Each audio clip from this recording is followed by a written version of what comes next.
Informasi berikutnya, pemirsa, memasuki era digital, penggunaan gawai atau gadget menjadi begitu masif dilakukan, tidak terkecuali oleh anak-anak. Ternyata di balik beragam dampak negatifnya ada juga dampak positif yang bisa didapatkan oleh anak-anak, tapi ada caranya tersendiri. Bagaimana caranya? Berikut laporan khas Redaksi Pagi.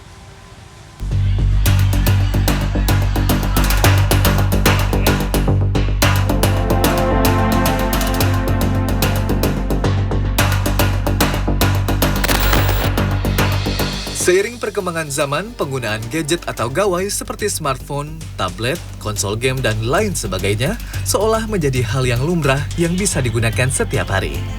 Bahkan penggunaan gawai juga semakin intensif saat pandemi COVID-19 melanda dunia.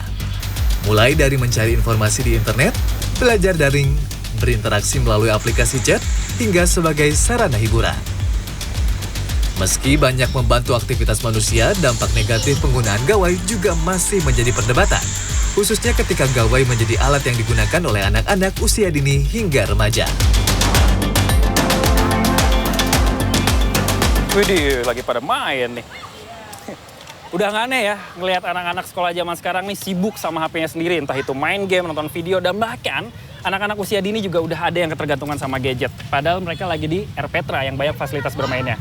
Nah, ini masih jadi perdebatan nih di antara kalangan orang tua tentang sebenarnya penggunaan gadget itu adalah hal positif atau justru hal negatif. Tapi di balik itu semua, yang paling penting adalah gimana caranya bagi orang tua untuk bisa mengurangi dampak negatif dari penggunaan gadget oleh anak-anak, terutama mendidik mereka di era digitalisasi seperti sekarang. Yudi, pusreng nih. Kurang setuju ya kalau untuk anak-anak pegang gadget, apalagi untuk menghibur anak-anak kecil gitu.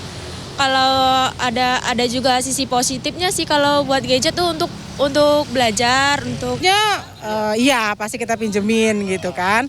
Karena memang sebenarnya ya nggak butuh sih gitu kan. Kita lihat situasi dan kondisi sebenarnya. Maksimal sebenarnya itu 2 jam. Maksimal 2 jam, minimalnya kita lihat kondisi sebenarnya gitu. Tapi kadang-kadang kalau di waktu-waktu dia libur, otomatis seringnya kenyataannya itu pasti lewat dari yang kita tentukan. Dari ragam pandangan terkait baik buruknya penggunaan gawai pada anak-anak, orang tua sebagai orang terdekat harus bisa mengenali terlebih dahulu tentang kebutuhan dan pola penggunaan gawai pada anak sesuai dengan rentang usianya. Disampaikan oleh psikolog klinis untuk anak dan keluarga Roslina Ferauli bahwa penggunaan gawai memiliki dampak baik jika dalam pendampingan dan pendisiplinan orang tua.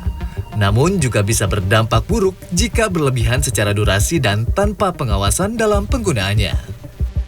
Ya, mereka memang terlahir di digital era gitu, anak-anak dengan gen alpha ini, orang tuanya saja sudah orang tua yang milenial gitu kan. Sebenarnya tuh kalau sudah bersentuhan dengan digital, ya gadget, digital teknologi, bahkan dari usia prasekolah, Mas Albi, anak justru punya pemahaman dan wawasan pengetahuan yang lebih luas loh dibandingkan dengan teman-teman sebayanya. 8 jam per minggu saja, lebih dari 8 jam per minggu saja, dampaknya apa?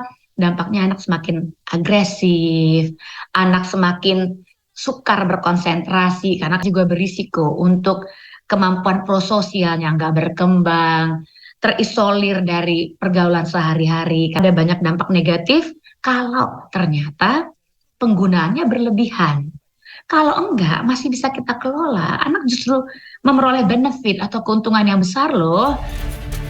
Ferauli menambahkan dari data yang dirilis oleh Badan Kesehatan Dunia WHO dan juga Ikatan Dokter Anak Amerika AAP, usia awal anak-anak mulai dikenalkan dengan penggunaan gawai adalah saat memasuki usia 2 tahun ke atas. Namun dengan pendampingan dan memberikan tayangan ringan sesuai usia seperti mengenal warna dan ragam suara. Selanjutnya, saat anak mulai memasuki usia 3-5 tahun, orang tua bisa mulai mengenalkan anak dengan tujuan belajar seperti mengajak anak mempelajari bentuk dasar, desain, dan gambar melalui video di smartphone dengan durasi maksimal 1 jam per hari. Pola ini bisa disesuaikan dengan bertambahnya usia anak jika sudah memasuki usia sekolah hingga remaja dengan pendisiplinan. 5 tahun pertama, ya, hold me tight. Semua anak selalu pengen deket ortunya. Ini gampang. Maka di usia sekolah 6-12 tahun, put me down. Put me down maksudnya anak sudah mulai kenal teman sebaya, kenal guru. Jadi kehidupannya cuma 50% sama ortu, 50% remaja. Let me go. Ya artinya apa? Anak butuh diberi space. Tapi mereka juga butuh rules dan aturan atau disiplin yang sebetulnya seharusnya berkembangnya di usia sekolah dasar kemarin. Pola kontrol seperti ini juga dinilai baik untuk menjaga kesehatan mental sekaligus fisik pada anak-anak. Dari segi fisik, dokter spesialis mata dari Mandaya Royal Hospital Puri, Dr. Naomi Patioran menyatakan bahwa anak-anak di bawah usia 2 tahun tidak dianjurkan untuk menatap layar gawai seperti smartphone karena ada radiasi yang berpotensi mengganggu kesehatan mata pada anak. Di bawah 2 tahun ya, tidak dianjurkan untuk melihat gadget sebenarnya. Karena dampaknya pada produksi dari air mata, ya, jadi bisa menyebabkan matanya menjadi kering, gatal. Disiplin untuk anak-anak di bawah umur balita tidak boleh lebih dari notabene 1-2 jam di depan gadget. Peran orang tua menjadi semakin sentral di era digital seperti saat ini seiring adanya dampak negatif dari penggunaan gawai yang berlebihan secara durasi maupun asupan konten yang tidak sesuai dengan usia si anak yang bisa berpengaruh terhadap psikis dan fisik pada anak-anak.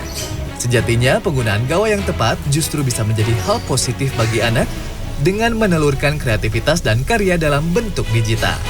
Albi Pratama, Para Maestro, Jakarta.